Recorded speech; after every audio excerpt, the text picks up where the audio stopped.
A car carrier left a Georgia port loaded with vehicles, made an ordinary right turn, and lay down in the channel in under a minute. The Golden Ray was a roll-on, roll-off vehicle carrier, 656 feet long, 116 feet across, 71,000 gross tons. It could carry as many as 7,742 cars. On the night of September the 7th, 2019, it was tied up at the Colonel's Island Terminal in Brunswick, Georgia, loading and unloading through its stern ramp. She had come up from Jacksonville the previous morning with 4,067 vehicles aboard. Cargo work at Brunswick finished at 11:30, and she left displacing 34,609 tons. The chief officer calculated the ship's stability on the shipboard computer and reported one number to the master, a metacentric height of 2.45 meters.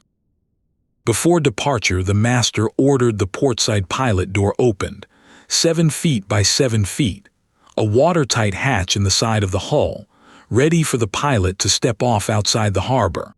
At 53 minutes past midnight, the lines came in. At 22 minutes past 1, at 11.6 knots, the pilot ordered 20 degrees of port rudder and swung the ship 38 degrees to the left. She leaned 4 degrees to starboard, then came back upright. 6 minutes later, she made the same turn again, 38 degrees to the left at 12.1 knots. This time she leaned 6 degrees. Again she came back. At 34 minutes and 53 seconds past 1, making 12.4 knots, the Golden Ray came up on the last turn of the channel, 68 degrees to the right. At 36 minutes and 8 seconds, starboard 10. At 39 seconds, starboard 20, the ship now making 13.3 knots. At 36 minutes and 47 seconds, the pilot ordered the rudder back to midships. In his words, the ship just took off. 11 seconds later, she began to heel to port. From about 8 degrees, she went past 50 in roughly 50 seconds and past 60 in less than a minute. On the bridge, the crew can be heard on the recorder expressing surprise, and the pilot asks a question. What's the GM on this thing? That question is the whole accident in 7 words. The number he was asking for had been calculated, written down, and passed to the master 8 hours earlier. Nobody on that bridge knew it was wrong. At 40 minutes and 18 seconds past 1, the Golden Ray stopped, aground outside the channel, lying at 60 degrees to port. The engines and the generators had already shut down. The pilot door was still open. Water began pouring through it onto deck 5. With every door shut, this ship could have leaned 83 degrees before water found a way in. With that one door open, the angle was 17. 4 of the engineering crew were below. 2 were in the engine control room, and an engineer and a cadet were walking around of the engine room. Their way out was the portside stairwell. Water was already coming down it from the open door on deck 5.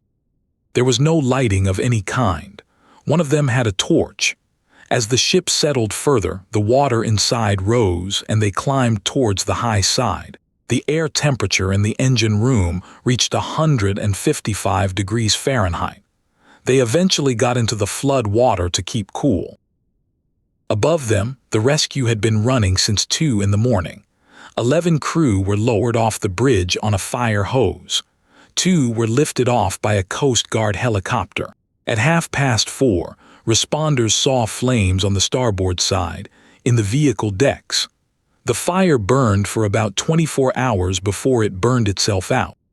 At 9:30 that morning, the hull rolled further, onto its side, to 90 degrees. Responders outside heard crashing from inside. 16 hours after the capsizing, first responders heard tapping from inside the hull. The next day, responders drilled a 2.5-inch hole through the hull and made contact. Rather than wait 14 hours for cutting equipment, they kept drilling until they had an opening. All four were in good condition. Across the whole accident, there were 2 serious injuries and no deaths. The ship was a total loss, put at $62.5 million. The cars were put at $142 million. So why does a ship stand back up at all? Gravity pulls down through one point, the center of gravity. Buoyancy pushes up through another, the center of buoyancy. Upright, the two are in line and nothing happens. Lean the ship over and the underwater shape changes, so the center of buoyancy shifts sideways. The center of gravity does not move. The two forces are now offset, and that offset twists the ship back upright. The length of that offset is called the righting arm. The bigger it is, the harder the ship pushes back. Extend the two lines and they cross at a point called the metacenter. The distance from the center of gravity up to it is the metacentric height, GM. That is the number the pilot was asking for. Plot the righting arm against the angle of lean and you get a curve. It rises, peaks and falls back to zero, and past that angle the ship no longer comes back. And the area under that curve is not a metaphor. It is energy, how much work the sea has to do to push the ship over. The Golden Ray's own trim and stability booklet said that, loaded as she was, her metacentric height needed to be at least 2.54 meters. The chief officer had reported 2.45. That was already below the requirement. Nobody compared the two numbers. The Coast Guard rebuilt the loading afterwards from the ship's own tank data and load plan. The real figure was about 1.76 meters. The NTSB went at it from the other end, using the recorded motion of the ship. The way she actually behaved in that turn was consistent with a metacentric height of about 0.45 meters. 3 separate investigations put the figure between 0.8 and 1.8 meters. Every one of them was below what the booklet demanded. On the curve, that difference is not subtle. The area between 30 and 40 degrees, the part the rules care about most, was simply not there. The charterer ran the same loading through a sister ship stability computer. It showed the curve going negative past about 25 degrees, and it flagged 3 requirements as not met. So where did the number go wrong? It goes back 9 days and to a hurricane. Leaving Texas on the 30th of August, the ship was warned that Hurricane Dorian was coming up the coast. To steady her for the storm, the master had about 1,500 metric tons of sea water pumped into the double-bottom tanks. Then the plan changed. The ship was sent to Jacksonville instead, and Jacksonville had a depth limit. To sit higher in the water, the chief officer pumped that same 1,500 tons back out. The investigators' finding is that the ballast levels were what went into the computer wrong.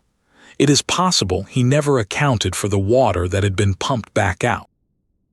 The computer could have pulled those tank levels automatically from the ship's own monitoring system. He typed them in by hand instead. Investigators could not ask him why.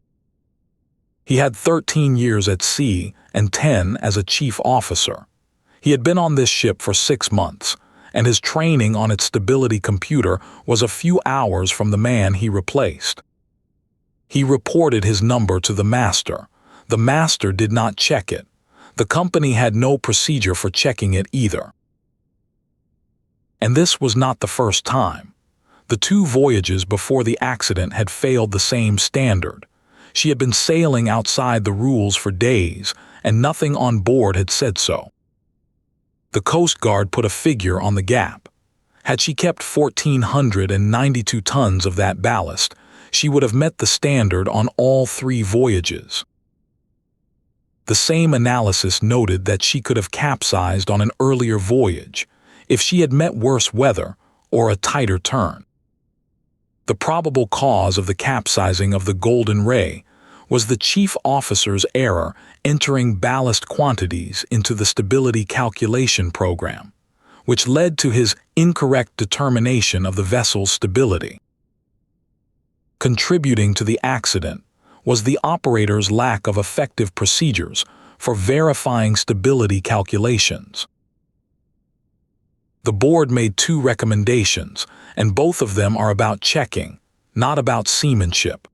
Here is our reading, and it is ours, not the board's. Every part of this ship worked. The engines, the steering, the hull, the cargo lashings. The report clears all of them. What failed was a single number that one tired man typed at the end of a night shift, and that no one else in the entire company was required to look at. A stability calculation is not seamanship. It is data entry. And data entry without a second pair of eyes is not a skill problem. It is a design problem in the way the work was organized. Which brings us back to a question asked on a dark bridge at 1:36 in the morning, about 11 seconds too late.